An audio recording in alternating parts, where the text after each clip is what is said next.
Nairobi City, the East African hub and the most busiest county in the whole of Kenya. From as early as 4 a.m., the city is awake. Although despite the amount of money the city produces, many Nairobians struggle with a poor transport system. Our journalist, Farah Ibrahim, has a more in-depth story on the Nairobi transport system.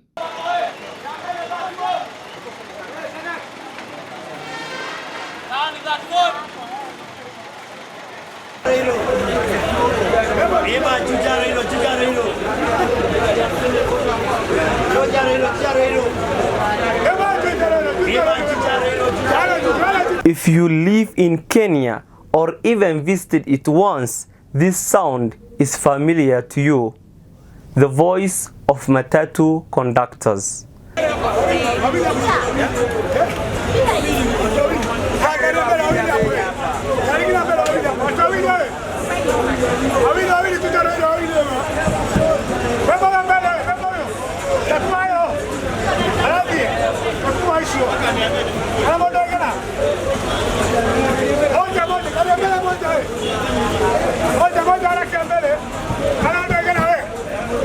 Matatus are the most common form of public transportation in Kenya.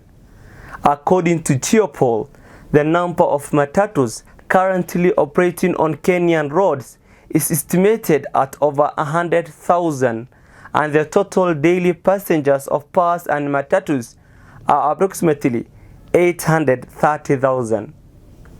Not only numbers and figures, matatus have thousands of beautiful, interesting, and also shocking stories, yet the media doesn't give it to the attention it deserves. My name is Farah Ibrahim, and I will be trying to address the stories that were never told before about the matatus, conductors, and their world. Some of these stories include why one of every 3 Kenyan has once lost his belongings in a matatu through matatu theft. No one is better telling this story than Gaddafi, who was in this field for more than 25 years. I sat down with him and asked him issues around the matatus and the transport industry. Thank you so much for your time, Gaddafi. Can you kindly tell me more about your life in this field of matatus? Yeah, thank you very much. I appreciate about that. I was in matatu, at the time I was starting matatu, it was 1997, 96 maybe, that time. I was start to Donholm.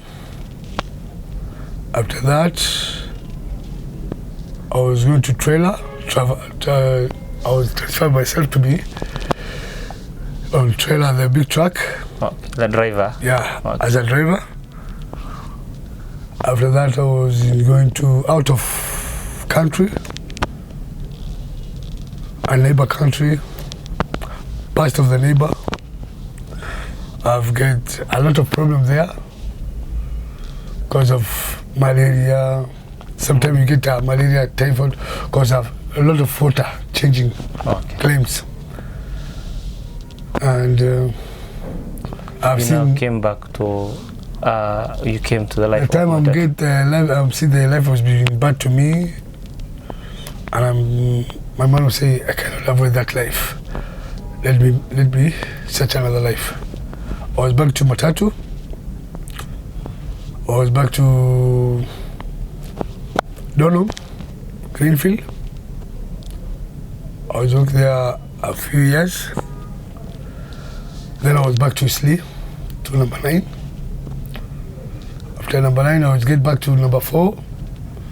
Number 4, then back to number 9. Now and all that journey. Yeah, for sure. Like right now, let me focus on the matatu and the life of matatu actually. As pickpockets. Yeah. So the time you asked me the matatu, I see something was been come to your mind. Yeah. Like pickpocket. The time we get the person. For sure. This is a big issue in the Kenya or in the transport industry. That is why, that's why majority of the people. Only is a matatu. Just the matatu part, yeah. Why are they stealing? Why do I fear that my phone will be stolen whenever I come into a pass? Okay, why is that a problem? Let me cut you one thing. Let me tell you one thing. Do you know one thing? The time matatu was parked there and conductor say beba beba, a lot of people that get in on that matatu like as a passenger. Yeah. You cannot know who is thief, who is not thief. But there's like a coordinator of the stage. If I see someone look stranger or some kindly, we say no, just no you. You won't enter. You refuse that person to enter the pass. Yeah. To ask you, there is a common phrase of the Kenyan people saying that you guys are aligned or friends with the thieves, and you are maybe one of them. Yeah, what I mean is like, that's what I mean. Not actually you as Gaddafi, but the conductors and all that. Those guys are friend with the real thieves. Is that true? And if not, if you try to say no, can you tell us why this is still happening? Okay, let me tell you one thing about that. Things you have said is a 50-50. Let me tell you the truth. Because some conductor, they don't know them. But some they know them. You mean there are some conductors who are friends with the thieves? They are not friendly. Like they know it's a pickpocket. So the time is empty. Yeah. They make like they don't know each other.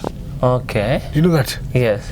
So the time they make mistake for there and take something for someone and go on, or his phone is get a tip. They're given maybe some part, like for example, when that thief sells that phone. No. Okay. What do you mean? They know each other. Then what is the advantage for this? Mtu akiingia kwa gari. Okay. Kama sisi wakati wa continental tuko hapo, hatukubaliki.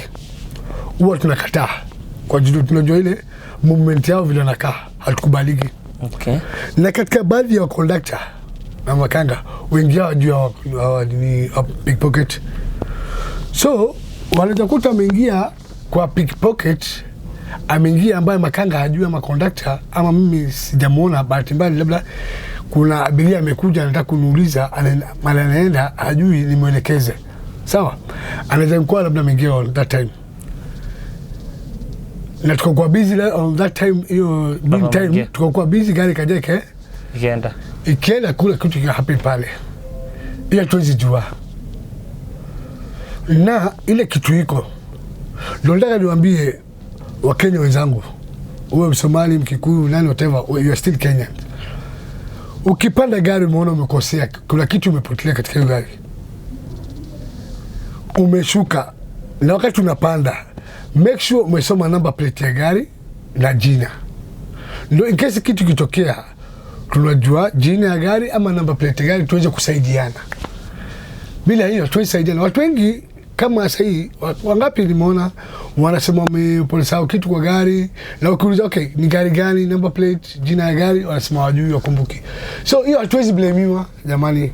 Msione sisi ndio wabaya. Nyinyi wenyewe ndio jiblamini. Wakati unapanda gari na mzigo ama umebeba, wakati unakaa kwa kiti, jua umekaa na nani hapo, ujue ni adui yako ama ni rafiki yako ama ndugu yako. Jua ukikaa pale, jitenge, jichunge. Unajua umebeba nini, mzigo gani? Wewe ndio umebeba siri yako, wewe ndio unajua. Jilinde na jichunge. So ukaweza kujilinda, kujichunga kwa gari, sasa sisi tutakusaidiaje jamani? Okay, hebu tuulizeni. Okay, bahati mbaya imetokea. Katika hiyo bahati mbaya ikitokea, tuseme kwa mfano, mtu labda hakuwa anajua, ameingia kitu happen. So wakati unashuka umekosa, soma gari number plate, ama piga picha hiyo gari pamoja na number plate face, ama nyuma number plate utajua, na hiyo time upiga picha, si time itajiandika pale. Kuja complain kwa ofisi ya sako, ama wale ambao chairman wako kwa stage, coordinator. Wale watakusaidia, watapelekea report kwa ofisi, na kama ni kitu iko au wenyewe watakusaidia kama kitu umesahau kwa gari ama kuna kitu yote. Na gari mingi sasa hivi kama hizi namba 9 ambao mimi nasimamia, na hizi zingine za Embasava ambao wengine zinasimamia, na bado namba 4 zingine zinasimamia. Kuna baadhi za gari zingine ambazo ziko na CCTV. Umeelewa? Yeah. Sana kwanza hizi gari kubwa namba 9. Nyingi ziko na CCTV. Isipokuwa tu chache. Kama umejua mpale zile gari za red na manyanga nini na kitu imehappen, umepiga picha, kuna kamera pale, itaenda report, itatufikia na sisi tutafikisha kwa ofisi. Kuna wakubwa zetu ambao wametuandika, wadosi, machairman wako pale. Kadafi, there is discipline that the conductor himself knows the thief, and then when this phone that has been stolen is sold, the revenue is shared. Is that true? Can we say some do that? Okay, kusema kweli kuna baadhi ya vijana hatuwezi wajua wengi wao. Wale tuliwajua tuliwafukuza kazi, tumewakalisha bench mpaka wajirekebishe, na wengine tumwambia wasiwahi kuja, wasiwahi onekana stage kwa gari yote. So wale tumeweka suspension, yani kitu litendeka bila kujua au kujua kama hao ni wapinjio wameingia kwa gari au kunajua, na kitu ka happen, na wakati li happen walisikia ni pinji alikuwa pickpocket pale ndani. There are some stolen people, there are some pickpocket was in there inside the car. They have stolen something in there, already gone. Okay. But he didn't know. Hajui. So hapo tuwezi blame huyo jamaa. Sasa ndo mweka suspension mpaka ajue. Hiyo ni memory yake kuja ijue ili happen aje. Ndio kuja kutu explain tujue tunaweza saidia vipi. Perfect. So please take me through what is life as a person, as a route coordinator or as a conductor. What is the life of a person from the morning till you're done with the work? How do that just take me a day through. Okay, a day? A working day, actually. A working day, that's called a working day, yeah. Actually. Yeah. The time you get in the morning and you go to the job, and we started almost 5:30 or 5:40 a.m. In the morning, yeah. Okay. We park the cars on the stage and they're gonna pick it one by one. Yani jitabibisha moja kwa moja. So ule anatangulia anafanya paka saa fulani kama 5 to 7 hours, mwingine anaingia. So ukisha collect ile pesa yako, umepatana sako, umepatana kila kitu. Obvious lunch pale kuna breakfast yako na lunch. Wajua umeshinda kazini. You have in work morning up till afternoon. Yes. So you have there breakfast and lunch. And lunch. So the time you closing your job and things you are making there, hesabu umefunga kila kitu, huwezi kosa 1,000, 1,200, almost 1,000, 1,200. It depends on job. Wow, that's I think quite a lot, like 1,200 Kenya shillings. Yeah. There are even some occupations and work that we don't get such money. So whenever you hear of a typical Kenyan, we say there are lack of jobs, serikali tusaidie and all that. What is your word for these guys who are not working? Mimi kusema kweli, let me tell fellow Kenyans. Okay, I love Kenyans. I'll follow Kenyans all over. Wacha niwaambie kitu moja Kenya wenzangu. Unaona kusema serikali si nini? Tusiblame serikali, tujiblame binafsi.